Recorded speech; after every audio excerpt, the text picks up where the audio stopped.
Hi കൂട്ടുകാരെ, സരിജാസ് കിച്ചണിലേക്ക് എല്ലാവർക്കും സ്വാഗതം. നമ്മൾ ഇന്നിവിടെ റെഡിയാക്കുന്നത് വാവടയാണ് കേട്ടോ. ശനിയാഴ്ച കർക്കിടക വാവല്ലേ. അപ്പോൾ എൻ്റെയൊക്കെ വീട്ടിൽ ചെറുപ്പം മുതലേ ഈ കർക്കിടക വാവിന് ഇങ്ങനത്തെ ഒരു അട ഉണ്ടാക്കാറുണ്ട് വീട്ടിൽ. ഇപ്പം ഞങ്ങളുടെ കോട്ടയം സൈഡിലേക്കൊക്കെ ഇതുണ്ട്, മിക്ക വീടുകളിലും ഉണ്ടാക്കാറുണ്ട്. എല്ലായിടത്തോട്ടും ഉണ്ടോ എന്ന് എനിക്കറിയില്ല. അപ്പം നമ്മൾ ഈ വാവട ഉണ്ടാക്കുന്നത് നമ്മൾ ചോറ് വയ്ക്കുന്ന അരി കൊണ്ടാണ്. അതിനായി ഒരു 2 ഗ്ലാസ് മട്ടേരി ഇവിടെ ഒരു 4-5 മണിക്കൂർ കുതിർത്തതിന് ശേഷം കഴുകി വെച്ചേക്കുന്നതാണ്. ഇതിപ്പം മട്ടേരി വേണമെന്ന് നിർബന്ധമില്ല, വെള്ളേരി ആണെങ്കിലും കുഴപ്പമില്ല. നമ്മൾ ചോറ് വെക്കുന്ന അരി ഏതാണോ അതിങ്ങനെ വെള്ളം മാർന്ന് വെച്ചിട്ടുണ്ട്. ഇനി ഇത് നമുക്കൊന്ന് അരച്ചെടുക്കണം. അതിന് മുമ്പായി നമുക്ക് ഈ കുതിർത്ത അരിയിൽ നിന്നും ഒരു 3 സ്പൂണ് മാറ്റി വെക്കാം. ഇതൊന്ന് വറുത്ത് പൊടിച്ച് നമ്മുടെ ഫില്ലിങ്ങിൻ്റെ കൂടെ ചേർക്കാനാണ്. വാവട ഉണ്ടാക്കുന്നത് നമ്മൾ സാധാരണ ഇലയട ഉണ്ടാക്കുന്നതിൽ നിന്നും വ്യത്യസ്തമുണ്ട്. ഇനി നമുക്ക് ഈ അരി ഒന്ന് ഒരു 2-3 ബാച്ചായിട്ട് അരച്ചെടുക്കാം. ഒരു ഉരുട്ടിയെടുക്കാനുള്ള പരുവത്തിൽ വേണം അരയ്ക്കാൻ. അതനുസരിച്ച് വെള്ളം അഡ്ജസ്റ്റ് ചെയ്ത് കുറച്ച് ഇട്ടേ അരയ്ക്കാവുള്ളൂ. നമ്മൾ ആദ്യത്തെ ഒരു ബാച്ച് ഇവിടെ അരച്ചെടുത്തിട്ടുണ്ട്. ഈ ഒരു പരുവത്തിൽ നമുക്കൊന്ന് പരത്തിയെടുക്കാവുന്നുള്ള ആ ഒരു പരുവം. വീട്ടിലിത് നേരത്തെ അമ്മയൊക്കെ ചെയ്തുകൊണ്ടിരുന്ന അമ്മിക്കല്ലിൽ അരച്ചാണ്. നമ്മളിപ്പോൾ ഇവിടെ മിക്സിയിലാണ് അരച്ചത്. ചെറിയ കരിയുണ്ട്, മട്ടേരിയല്ലേ, അത്രയും അങ്ങോട്ട് സോഫ്റ്റായിട്ടൊന്നും അരഞ്ഞു കിട്ടാൻ വലിയ പാടാണ്. സാരമില്ല, പരത്തിയെടുക്കാനുള്ളതല്ലേ. ഇനി ഇത് മാറ്റി കൊടുക്കാം. നമ്മളിപ്പോൾ 2ാമത്തെ ബാച്ച് എടുത്തിട്ടുണ്ട്. ആദ്യം എടുത്തേക്കഴിഞ്ഞ് ഒരല്പം കൂടെ കുറവാണ് എടുത്തേക്കുന്നത്. മുമ്പത്തെ ഇച്ചിരി നരഞ്ഞു കിട്ടാൻ പാടായിരുന്നു. ഇത്രയും മതിയാവും ഒരു ട്രിപ്പ് അരയ്ക്കുന്നത്. ഇനി നമുക്കതിലേക്കൊരു 1/4 ടീസ്പൂൺ ചെറിയ ജീരകം ചേർത്ത് കൊടുക്കാം. ആ കൂടെ തന്നെ ഇതിനാവശ്യത്തിനുള്ള ഉപ്പും കൂടെ ചേർക്കാം. ഇത് സാധാരണ ഈ അരി കുതിർക്കുന്ന കൂടെ ഉപ്പും കൂടെ ഇട്ടാണ് കുതിർക്കുന്നത്. ഇപ്പം ഞാൻ മറന്നു പോയതാണ്. അതുകൊണ്ട് നമുക്ക് ഈ സമയത്തൊന്ന് അരച്ചെടുക്കണം. നമ്മളിവിടെ അരി മുഴുവൻ ഇപ്പം അരച്ചെടുത്ത് കഴിഞ്ഞിട്ടുണ്ട്. ഇനി നന്നായിട്ടൊന്ന് ഇളക്കിയതിന് ശേഷം ഇതിൻ്റെ ഉപ്പൊന്ന് നോക്കി പോരാത്തതുണ്ടെങ്കിൽ ചേർത്ത് കൊടുക്കണം. ഇനി ഒരു പാൻ അടുപ്പിൽ വെച്ച് ചൂടാവുമ്പോൾ നമുക്ക് മാറ്റി വെച്ചിരിക്കുന്ന അരി ഒന്ന് വറുത്തെടുക്കാം. ഒരു മീഡിയം ഫ്ലെയിമിലിട്ടൊന്ന് വറുത്തെടുത്താൽ മതി.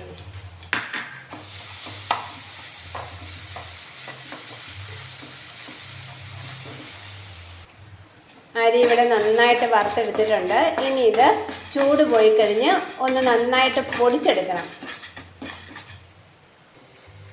നമുക്കിനി ഇതിൻ്റെ ഫില്ലിങ് റെഡിയാക്കാനായി ശർക്കരപ്പാനി അടുപ്പിൽ വെച്ചിട്ടുണ്ട്. ഇത് 350 ഗ്രാം ശർക്കര ഒരു 1/4 ഗ്ലാസ് വെള്ളത്തിൽ ഉരുക്കിയെടുത്തതാണ്. ഇനി നമുക്ക് ഇതൊന്ന് നന്നായിട്ട് തിളപ്പിച്ചെടുക്കാം. ശർക്കരപ്പാനി നല്ലതുപോലെ തിളച്ചു. ഇനി നമുക്ക് തേങ്ങ ചേർത്ത് കൊടുക്കാം. ഇത് ഒരു മീഡിയം സൈസ് തേങ്ങ മുഴുവനുണ്ട്. അത് മുഴുവൻ നമുക്ക് ചേർത്ത് കൊടുക്കാം. നമ്മൾ സാധാരണ അട ഉണ്ടാക്കുന്നതിൽ നിന്നും കുറച്ചും കൂടെ കൂടുതൽ ഫില്ലിങ് ഈ വാവടയ്ക്കകത്ത് വെക്കുന്നുണ്ട്. അതുകൊണ്ടാണ് ഇത്രയും തേങ്ങ എടുക്കുന്നത്.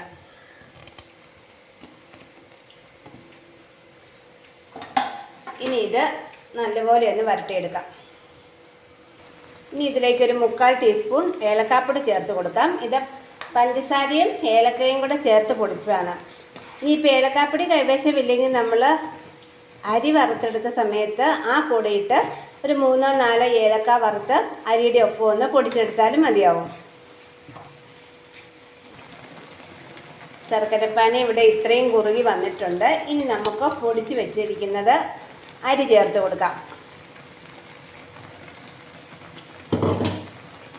ഇതും കൂടെ ചേർത്ത് വീണ്ടും നന്നായിട്ടൊന്ന് ഇളക്കി കൂട്ടി കൊടുക്കാം. ഈ ഒരു പാകത്തിൽ നമുക്ക് തീ ഓഫ് ചെയ്ത് കൊടുക്കാം. ഇത് ആറിക്കഴിയുമ്പോൾ കുറച്ചും കൂടെ കുറുകും. നമുക്കിനി തീ ഓഫ് ചെയ്യാം. ഇനി നമുക്ക് അട പരത്തി തുടങ്ങാം.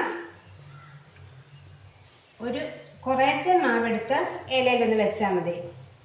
ഇത് വെള്ളം തൊടിക്കേണ്ട ആവശ്യമില്ല, അല്ലാതെ തന്നെ നന്നായിട്ട് പരന്ന് വന്നോളും. ആവശ്യമുണ്ടെങ്കിൽ മാത്രം കൈ ഒന്ന് പയ്യെ നനച്ചാൽ മതി. തീർത്തും നല്ല കനം കുറച്ച് വേണം പരത്തിയെടുക്കാൻ.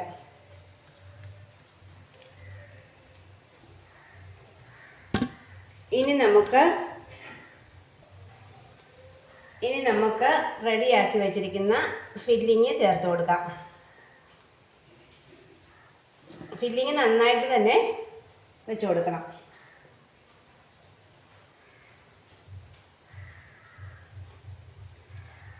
ഈ വാവട നമ്മൾ മൺചട്ടിയിൽ ചുട്ടെടുക്കുകയാണ് ചെയ്യുന്നത്. സാധാരണ നമ്മൾ ഇലയുടെയൊക്കെ ആവി കയറ്റുവാണ്, ഇത് ചുട്ടെടുക്കണം മൺചട്ടിയിൽ. ഇനി നമുക്ക് മടക്കി കൊടുക്കാം. സൈഡൊന്ന് ചെറുതായിട്ടൊന്ന് ഒട്ടിച്ചാൽ മതി.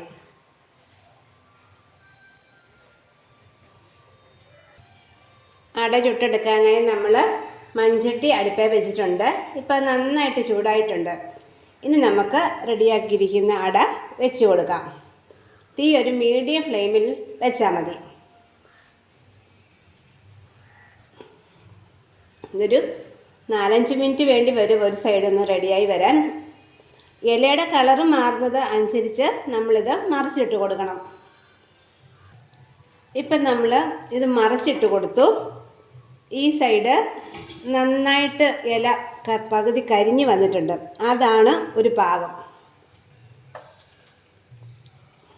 ഇനി നമുക്ക് ആ സൈഡും കൂടി ഒന്ന് വേവിച്ചെടുക്കണം.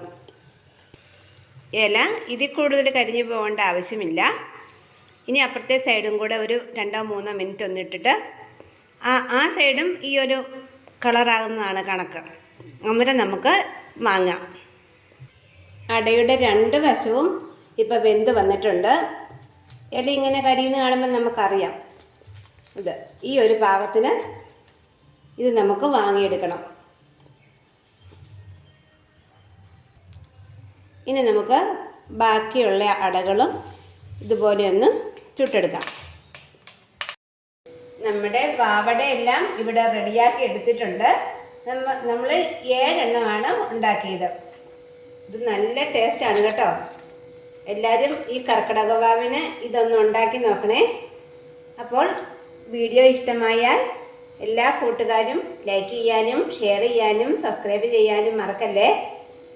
അപ്പോൾ നമുക്ക് വീണ്ടും പുതിയ വീഡിയോയുമായി അടുത്ത ദിവസം കാണാം. എല്ലാവർക്കും താങ്ക് യു.